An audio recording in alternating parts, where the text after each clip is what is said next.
Assalamualaikum dan salam sejahtera. Bertemu kembali bersama cikgu dalam latihan berfokus matematik SPM untuk soalan format baharu KSSM. Hari ini kita akan buat latihan tentang pelan dan dengarkan.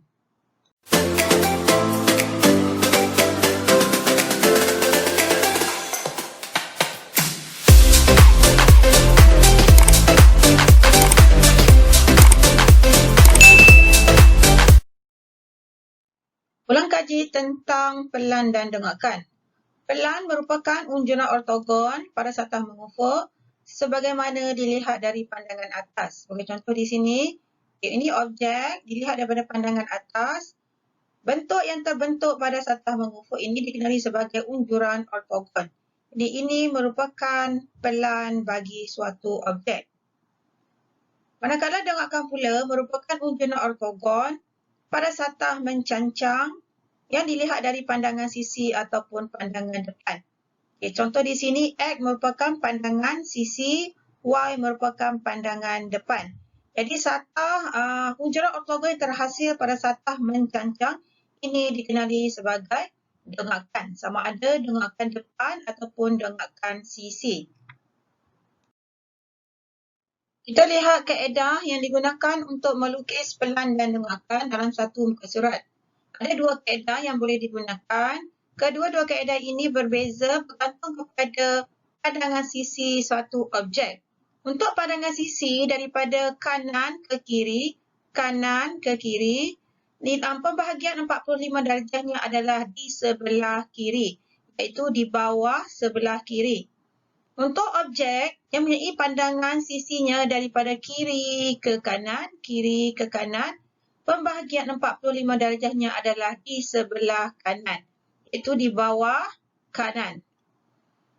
Pembahagian sukuan pertama, sukuan kedua, ketiga dan keempat ini mestilah mengikut susunan S, D dan P. Jadi untuk mengingatinya, kita boleh menggunakan apa juga perkataan sebagai contoh, saya dah pandai. Jadi di sini, untuk menentukan di mana S, di mana D, di mana P, kita mulakan di pembahagian 45 darjah dahulu. Di atasnya adalah S, di sebelahnya adalah D dan di bawahnya adalah P. S merujuk kepada sisi, D merujuk kepada depan dan P merujuk kepada pelan. Jadi untuk sisi kita lukis di atas sukuan 45 darjah, di sebelahnya mestilah dengarkan depan dan di bawahnya mestilah pelan. Begitu juga dengan kaedah yang kedua, 45 darjah. Di atasnya adalah S, sebelahnya adalah D, di bawahnya adalah P.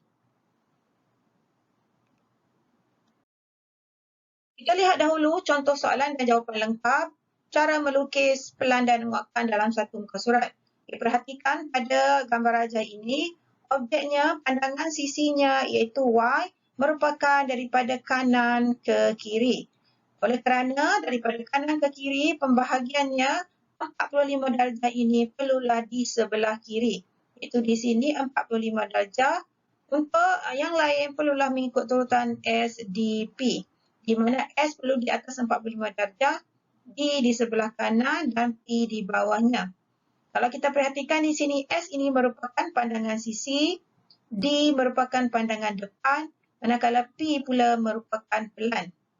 Kita perhatikan di sini garisannya ada 3 jenis. Yang pertama, garisan tebal hitam ini merupakan garisan yang dapat dilihat daripada pandangan mata.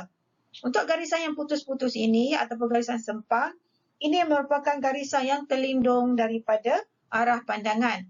Manakala untuk garisan nipis biru ini pula merupakan garisan halus untuk binaan dan juga unjuran. Kita lihat contoh soalan kertas 2 bahagian B. Anda tidak dibenarkan menggunakan kertas graf untuk menjawab soalan ini. Rajah menunjukkan sebuah gabungan pepeda berbentuk kuboid. Okay, ini kuboid. Dan prisma tegak. Okay, di sebelahnya prisma tegak. Diberi satah EJKLMB terletak di atas satah mengufuk. Satah USRV merupakan satah condong. Okay, di sini satahnya merupakan satah condong. PQ bersamaan dengan TU. PQ di sini bersamaan dengan Q, nilainya 3 cm. TU di bawah ini juga 3 cm. Lukis dengan skala penuh, dengarkan gabungan pepejal itu pada satah mencancang selari dengan EJK sebagaimana dilihat dari arah Y. Arah Y ialah di sini iaitu pandangan depan. Manakala soalan untuk B pula, lukis pelan gabungan pepejal itu. Pelan bermaksud kita perlu lihat pandangan dari arah atas, bentuk yang terhasil pada satah mengufuk. Kita akan lihat pada muka surat yang berikutnya. Untuk melukis pelan dan pandangan arah Y, kita perlu membuat lakaran terlebih dahulu. Yang dimulakan dengan pandangan arah Y, perlu dilihat bentuk pada satah mencancang iaitu yang di depan dan juga di belakang. Kita mulakan yang di belakang dahulu. Untuk garisan GQ, ini garisannya bersambung dengan QR, kemudian ke bawah RS, ST, TL, LM bersambung lagi dengan D. Okay, kemudian kita sambungkan daripada G ke D. Untuk pandangan depan ini merupakan garisan VU, nampak jelas disambungkan di sini. Dan juga garisan PJ, PJ-nya ialah di kawasan ini. Jadi ukurannya ialah antara D dan Q ini ialah 4 cm. Manakala daripada Q ke R juga 4 cm. Daripada P ke V iaitu garisan ini ialah 2 cm. Untuk panjang daripada G ke D ataupun daripada F ke E, ini ukurannya adalah 8 cm. Jadi inilah lakarannya. Kemudian untuk pelan pula, sebagaimana dilihat dari atas, kita akan lihat bentuk pada satah mengufuk. Pada satah mengufuk dimulakan dengan GQ di sini. Garisan GQ bersambung dengan QR. QR, V, kita sambung sebelah sini dahulu. Ini ialah GF, FP, kemudian bersambung dengan PV. Pada V ke R sambung. Di sini tadi P bersambung kepada Q, nampak jelas daripada pandangan mata. Jadi inilah oleh kerana garisan TU adalah terlindung, tetapi oleh kerana terlindung kita gunakan garisan putus-putus ataupun garisan sempang. Jadi ukurannya di sini daripada G ke Q ini ialah 4 cm. Daripada Q ke R ialah 4 cm. Manakala jarak ini pula merupakan jarak daripada G ke F iaitu 3 cm. Di sini ialah FP, kita lihat sama 4 cm. Manakala garisan ini pula JK, kita lihat nilainya 2 cm. Untuk garisan condong ini cukup hanya disambungkan bucu ke bucu. Jadi untuk melukiskannya kita perlu terus melukiskan satu garisan lurus di sini bagi mengelakkan garisan yang tidak licin pada bahagian yang bersambung. Jadi kita lihat jawapan lengkap adalah seperti berikut. Jadi inilah dia lukisan yang lengkap yang telah dilukiskan. Jadi perlu dilabelkan dengan cara yang betul. Itu di sini untuk pandangan arah Y, di depan F, di belakangnya adalah G. Di sini pula di depan P, di belakangnya adalah Q. Bucu ini pula merupakan bucu V. Bucu ini pula ialah R, di bawahnya S. Ini merupakan bucu U, di belakangnya adalah E. Manakala untuk E di belakangnya adalah D. J di depan, di belakangnya adalah M. Untuk bahagian bucu ini, K di depan, di belakangnya adalah L. Jadi lengkap untuk tandaan pandangan arah Y. Untuk pelan pula, pandangan dari atas, bucu D di bawahnya adalah D. Bucu Q di bawahnya adalah M. Bucu T di bawahnya adalah L. Bucu R di bawahnya adalah S. Manakala bucu F pula di bawahnya adalah E. Bucu P di bawahnya adalah J. Dan akhir sekali bucu U, sebelum U kita lihat V dahulu diikuti dengan U, kemudian di bawahnya adalah K. Jadi inilah jawapan lengkap untuk pandangan arah Y dan juga pelan.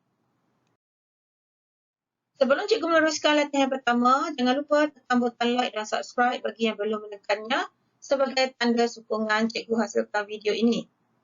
Raja sebelah menunjukkan gabungan pekerja yang terdiri daripada sebuah separuh silinder. Okey, ini ialah separuh silinder dan sebuah prisma tegak. Okey, di sebelahnya adalah prisma tegak. Dengan tapak segi empat sama EFGH. EFGH ni adalah segi empat sama. Satah EFJML ialah kerata rentas. Di depan ini ialah kerata rentas. Titik J dan K masing-masing 4 cm tegak di atas titik Q. Okay, J di sini jarak ke bawahnya adalah 4 cm. Dan juga daripada titik R ini ke K juga 4 cm. Diberi QF, QF ialah sama dengan RG. Di sini ialah QF, nilainya adalah 1 cm. RG juga 1 cm. CL sama dengan DP. CL ada sama dengan DP. Nilainya adalah 2 cm. DP ini 2 cm. Lengkapkan lukisan di ruang jawapan dengan melukis pelan dan dengakkan dari arah X. Jadi kita lihat di sini pandangan depannya. Jarak yang paling panjang di sini LE ialah 6 ditambahkan dengan 2 bersamaan dengan 8 cm. Jadi untuk yang lain, untuk jawapan yang lain kita akan lihat pada muka surat yang berikutnya. Pada ruangan jawapan telah dilukiskan dongakan arah Y. Jadi kita hanya perlu melukiskan dongakan daripada arah X dan juga pelan.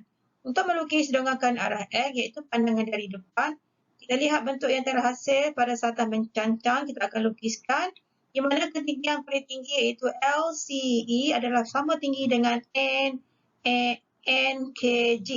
Okey, di sini kita buat lukiskan garisannya, panjangnya adalah 6 tambah 2. Di sini ialah 6, di atasnya adalah 2. Kemudian untuk garisan PN ini bersamaan dengan 6 cm. Di sini 6 cm. Kemudian garisan EF ini ialah 4 cm. Di sini 4 cm. Bucu F. Untuk bucu J, jaraknya daripada F. Ini 1 cm, di atasnya 4. 1, 2, 3, 4. Jadi ini merupakan bucu J. Jadi untuk garisan NK dan juga MJ ini kita hanya gunakan membaris sambungkan ke bucu J. Dan juga daripada J ke F gunakan membaris sambungkan daripada J ke F. Untuk bentuk melengkung ini daripada tepi kita akan lihat berbentuk segi empat di mana jarak ini merupakan jejari bulatan. Oleh kerana diameter di sini adalah 4, jadi jejarinya adalah 2. Jarak di sini adalah 2. Di mana ketinggiannya ialah 6 cm. Jadi inilah lakaran bagi pandangan arah X. Untuk lakaran bagi pelan, terlihat daripada Y, bentuk yang nampak daripada atasnya berbentuk segi empat. Jaraknya adalah sama dengan jarak ini iaitu 6 cm. Manakala lebarnya pula bersamaan dengan 4. Jadi kita lukiskan di sini 4 cm. Bersambung lagi di sini juga merupakan 6 cm dan di sini juga 4 cm. Jadi untuk bentuk lengkung ini merupakan kita akan lukiskan daripada pusat di sini jarinya adalah 2 dengan menggunakan jangka lukis buatkan lengkungan ini dengan jarinya 2 cm. Jadi untuk garisan yang lain EF di sini jaraknya adalah 4. Di EF ini kita tandakan sebagai F daripada E ke F ini jaraknya 4. Daripada F ke G di sini ialah G. Jadi garisan G ini adalah sama dengan JK. Jadi garisan JK oleh kerana tidak nampak terus daripada pandangan mata terlindung jadi kita lukiskan garisan putus-putus.